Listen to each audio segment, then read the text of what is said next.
Good afternoon students, welcome to the class. अगर मैं एक इलेक्ट्रिक डाइपोल को एक यूनिफॉर्म इलेक्ट्रिक फील्ड में रखता हूं तो उस पर क्या फर्क पड़ेगा, वो किस तरीके से बिहेव करेगा। चलिए आइए समझते हैं इस वीडियो में। इलेक्ट्रिक डाइपोल क्या होता है, इसको लेके मैंने वीडियो बनाया है, आप चैनल में जाके देख लीजिएगा। इलेक्ट्रिक डाइपोल एक अरेंजमेंट है जिसमें दो equal and opposite charges are separated by some distance. Plus Q और माइनस क्यू, इनके बीच में कुछ डिस्टेंस है। इस पूरे अरेंजमेंट को इलेक्ट्रिक डाइपोल बोलते हैं। और इलेक्ट्रिक डाइपोल की डायरेक्शन होती है नेगेटिव से पॉजिटिव। अब इस पूरे अरेंजमेंट को अगर मैं एक इलेक्ट्रिक फील्ड के अंदर रखता हूं, ये uniform electric field, external field की मैं बात कर रहा हूं, उसमें इस इलेक्ट्रिक डाइपोल को रख दिया जाता है तो वो किस तरीके से बिहेव करेगा। ये देखिए, ये इलेक्ट्रिक फील्ड है, ये इसकी एक प्लेट है, ये दूसरी प्लेट है। पॉजिटिव से नेगेटिव डायरेक्शन में इलेक्ट्रिक फील्ड जाता है। इलेक्ट्रिक डाइपोल भी अपना इलेक्ट्रिक फील्ड बनाता है। बनाएगा, क्यों नहीं बनाएगा? बिकॉज उसके पास भी चार्ज है, नेगेटिव चार्ज और पॉजिटिव चार्ज। तो इलेक्ट्रिक डाइपोल भी अपना इलेक्ट्रिक फील्ड बनाता है। वो कुछ इस तरीके से आप देख सकते हैं, कुछ ऐसा दिखेगा। तो ये कैसा इलेक्ट्रिक फील्ड बनाता है, इसको भी लेके मैंने वीडियो बनाया था, आप चैनल में देखिएगा। बहुत इंटरेस्टिंग है, आपको सुनने में देखने में मजा आएगा। इलेक्ट्रिक डाइपोल अपना इलेक्ट्रिक फील्ड बनाता है। मैंने बोला कि इसकी जो डायरेक्शन है वो नेगेटिव से पॉजिटिव होती है, तो ऐसा क्यों लेते हैं? तो आप देखिए, ये इलेक्ट्रिक डाइपोल है, नेगेटिव और ये पॉजिटिव अरेंजमेंट है। अगर इसकी जो इलेक्ट्रिक फील्ड लाइंस को देखें तो ये कुछ इस तरीके से नेगेटिव चार्ज के अंदर जाती हुई दिख रही है और पॉजिटिव से आपको बाहर की तरफ जाती हुई दिखाई दे रही है। तो अगर हम दूर से देखें तो उसकी डायरेक्शन हमें कुछ ऐसी ही दिखाई देगी, नेगेटिव से पॉजिटिव की तरफ जाती हुई। तो इसलिए इलेक्ट्रिक डाइपोल की जो डायरेक्शन है नेगेटिव से पॉजिटिव मानी जाती है। खैर, अब हम बात करते हैं इसी इलेक्ट्रिक डाइपोल को हमने यूनिफॉर्म इलेक्ट्रिक फील्ड में रख दिया। इस ये जो अपना इलेक्ट्रिक फील्ड बना रहा है, अभी उसको नहीं डिस्कस करेंगे। अभी यूनिफॉर्म एक्सटर्नल इलेक्ट्रिक फील्ड में हमने इस डाइपोल को रख दिया है। अभी किस तरीके से बिहेव करेगा उसको समझते हैं पहले, आगे बढ़ते हैं। अब ये देखिए, जब electric field, external electric field इस पे लग रहा है तो ये जो दो चार्जेस है, डाइपोल है, इन पे फोर्स लगनी स्टार्ट हो जाएगी। क्योंकि इलेक्ट्रिक फील्ड में कोई भी चीज, कोई भी चार्ज आता है तो वो फोर्स एक्सपीरियंस करता है। ये जो नेगेटिव चार्ज है डाइपोल का, ये पॉजिटिव प्लेट की तरफ खींचा चला जाएगा, जबकि ये वाला जो पॉजिटिव चार्ज है वो नेगेटिव प्लेट की तरफ खींचा चला जाएगा।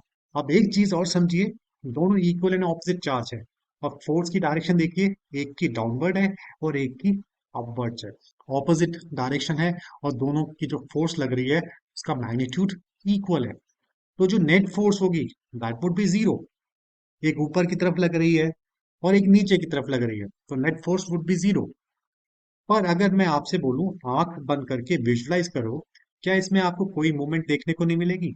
सोचिए, एक कोने में कोई ऊपर की तरफ धक्का मार रहा है और एक दूसरे कोने से कोई नीचे की तरफ धक्का मार रहा है, तो वो जो पूरा अरेंजमेंट है वो घूम जाएगा, इट विल रोटेट। तो इसी घुमाव को टॉर्क बोला जाता है। हालांकि जो नेट फोर्स है in an uniform electric field, dipole के ऊपर जीरो होगी, लेकिन टॉर्क जो है, घुमाव, वो जीरो नहीं होगा, घूमेगा वो। डायपोल घूमना स्टार्ट कर देगा और इसी घुमाव को टॉर्क बोलते हैं। ये देखिए, जो नेगेटिव प्लेट है इसको अपनी ऊपर की तरफ खींचेगी पॉजिटिव चार्ज को, पॉजिटिव प्लेट नेगेटिव चार्ज को नीचे की तरफ खींचेगी, तो एक घुमाव हमें देखने को मिलेगा। और ये घुमाव उतना ही ज्यादा होगा जितना ज्यादा इलेक्ट्रिक फील्ड होगा। अगर मैं electric field, uniform electric field की इंटेंसिटी बढ़ा देता हूँ तो ये टॉर्क, घुमाव और तेजी से होगा। अगर मैं इलेक्ट्रिक फील्ड की इंटेंसिटी, एक्सटर्नल इलेक्ट्रिक फील्ड की इंटेंसिटी कम कर देता हूँ तो ये घुमाव कम हो जाएगा, यानी कि टॉर्क कम हो जाएगा। तो इससे ये चीज हमें पता लगी कि जो टॉर्क है, ये जो घुमाव है, इसका जो कितनी तेजी से हो रहा है वो डिपेंड करता है इलेक्ट्रिक फील्ड की इंटेंसिटी पर। जो यूनिफॉर्म इलेक्ट्रिक फील्ड आप इसके, इलेक्ट्रिक डायपोल को जिस यूनिफॉर्म इलेक्ट्रिक फील्ड में आपने रखा है उसकी इंटेंसिटी पे डिपेंड करता है। और दूसरा किस चीज पे डिपेंड करता है? ऑब्वियसली जो चार्ज है, जो चार्ज फोर्स एक्सपीरियंस कर रहा है उस पर डिपेंड करता है। अगर डायपोल के पास जो चार्ज है वो ज्यादा होगा तो टॉर्क में जो घुमाव है वो भी ज्यादा होगा। तो ये इलेक्ट्रिक फील्ड पे डिपेंड करता है, जो डायपोल का जो चार्ज है उस पे डिपेंड करता है। लेकिन एक जो चीज है, अब ये घूमना स्टार्ट कर रहा है। ये देखिए, टॉर्क का मैग्नीट्यूड चेंज हो रहा है। ये देखिए घूम रहा है और यहाँ पे मैग्नीट्यूड जीरो हो गया। फिर से देखते हैं, ये जब घूमता है तो फाइनली इसका मैग्नीट्यूड जीरो हो जाता है। लेकिन हमने तो इलेक्ट्रिक फील्ड को कांस्टेंट रखा हुआ है और डाइपोल का जो चार्ज है वो भी कांस्टेंट है, उसको भी चेंज नहीं कर रहे। अभी मैंने बोला जो टॉर्क है डिपेंड करता है इलेक्ट्रिक फील्ड के मैग्नीट्यूड पर, और जो डाइपोल है उसके चार्ज के मैग्नीट्यूड पर ना तो हम इलेक्ट्रिक फील्ड का मैग्नीट्यूड चेंज कर रहे हैं और ना ही चार्ज का मैग्नीट्यूड चेंज मैंने किया। तो उसके बावजूद भी जो मैग्नीट्यूड है टॉर्क का घुमाव जीरो हो गया एक पॉइंट ऑफ टाइम के बाद।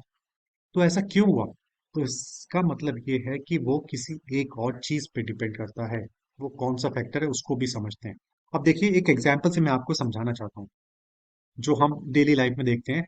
एक टैप है, टैप का जो नॉब है, ये देखिए इसको डाइपोल समझ लेते हैं, एक को पॉजिटिव एक को नेगेटिव, और इनके बीच का डिस्टेंस हम ले लिया। दूसरी तरफ स्क्रू है। स्क्रू आपने देखा हो जिसको पेच बोलते हैं, छोटा है। टैप का जो नॉब है ऑब्वियसली उसके मुकाबले तो बहुत छोटा है। इधर मान लिया एक डाइपोल का एक चार्ज यहाँ रख दिया, एक यहाँ रख दिया। अब ये डिस्टेंस बहुत छोटा है और ये डिस्टेंस कंपैरेटिवली इससे बहुत ज्यादा है।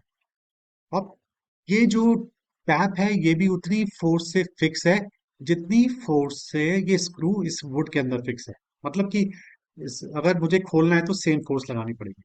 लेकिन बावजूद उसके मैं टैप को आराम से खोल लेता हूँ, और स्क्रू को मैं खोलने की कोशिश करता हूँ तो मुझे बहुत ज्यादा फोर्स लगानी पड़ती है। ऐसा क्यों? क्योंकि फिक्स तो दोनों उतनी ही फोर्स है, लेकिन फिर भी मुझे स्क्रू को खोलने के लिए ज्यादा फोर्स क्यों लगानी पड़ रही है? तो उसका जो कारण है वो डाइपोल डिस्टेंस है। इन दो चार्जेस या ये जो दो एंड्स के बीच में जो डिस्टेंस है वो ज्यादा है स्क्रू के एंड्स के डिस्टेंस के मुकाबले। तो इसलिए मुझे टैप का नॉब खोलने में कम फोर्स लगानी पड़ती है बजाय स्क्रू खोलने के लिए या बाहर निकालने के लिए।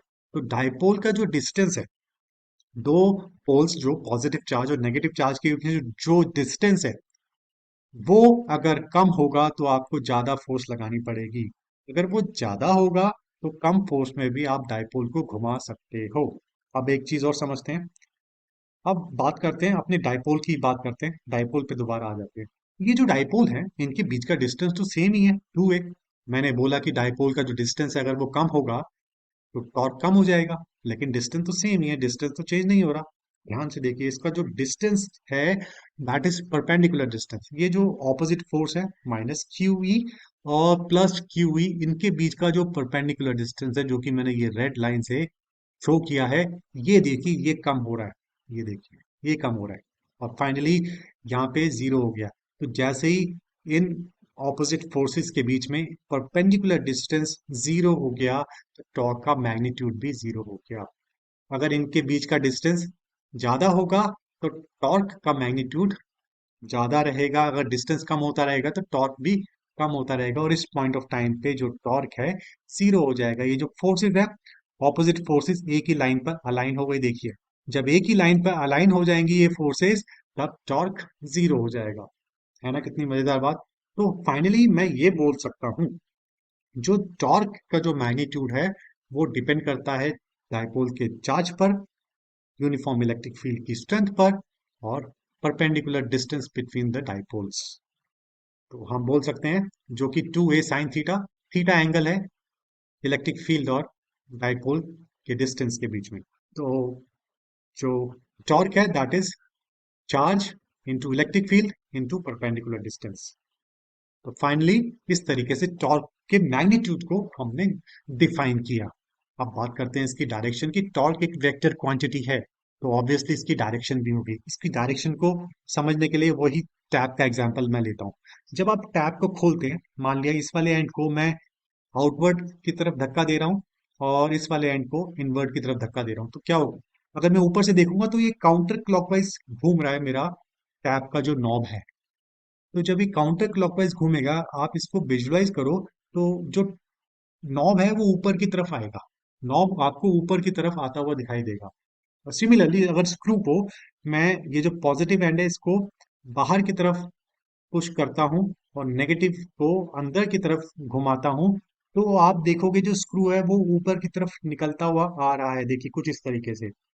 तो अगर मैं ऊपर से देखता हूं और कुछ इस तरीके से ट्विस्ट करता हूं, एक फोर्स को आउटवर्ड और एक फोर्स को इनवर्ड, तो ये एंटी क्लॉकवाइज घूमेगा, तो इसकी डायरेक्शन ऊपर की तरफ होगी। सिमिलरली अगर मैं टैप को बंद करता हूं, तो मैं बंद करूंगा तो नॉब को मैं क्लॉकवाइज घुमाऊंगा, क्लॉकवाइज घुमाऊंगा तो जो टैप का ये नॉब है ये नीचे की तरफ जाएगा, अंदर की तरफ जाएगा।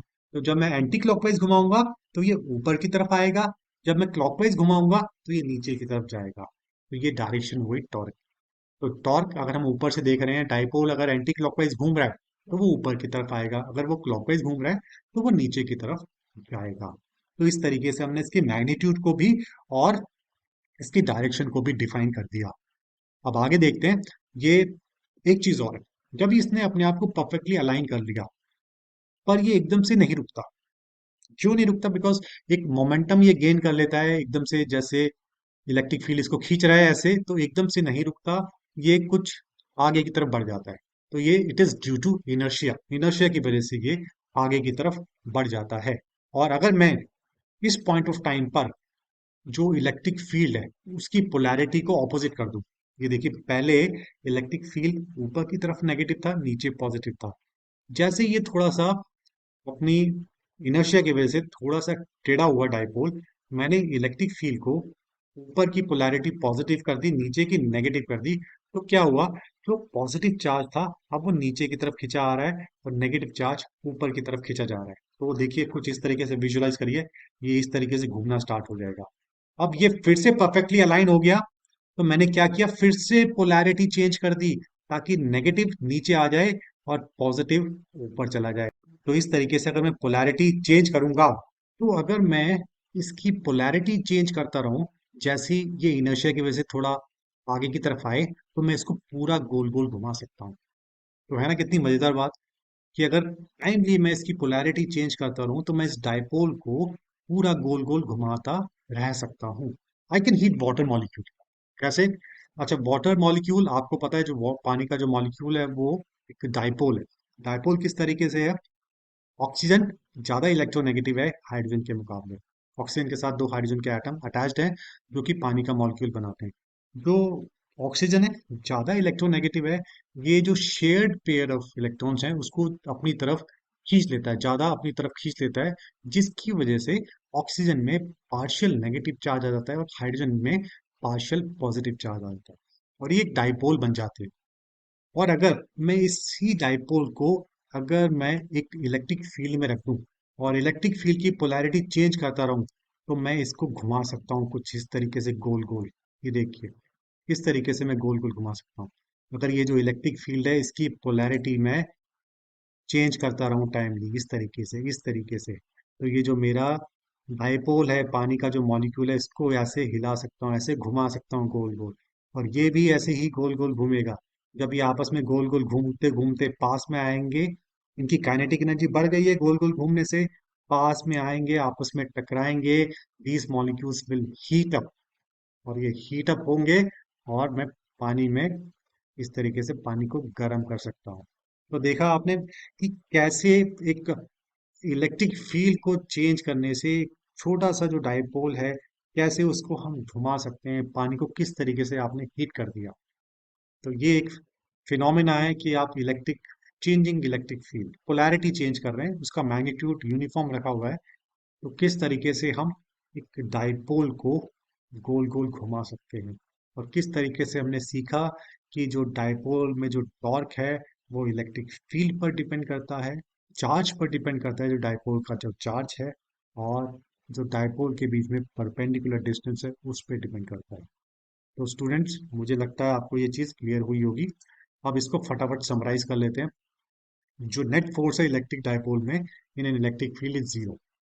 इलेक्ट्रिक डाइपोल को अगर यूनिफॉर्म इलेक्ट्रिक फील्ड में रखोगे तो ऑपोजिट फोर्सेस लगेंगी ऑपोजिट डायरेक्शन में, इक्वल मैग्नीट्यूड की, बट उनका जो नेट रिजल्टेंट है इट वुड बी जीरो। पर एक चीज जीरो नहीं होगी, जो कि घुमाव, जिसको हम टॉर्क बोलते हैं, how it experiences a torque.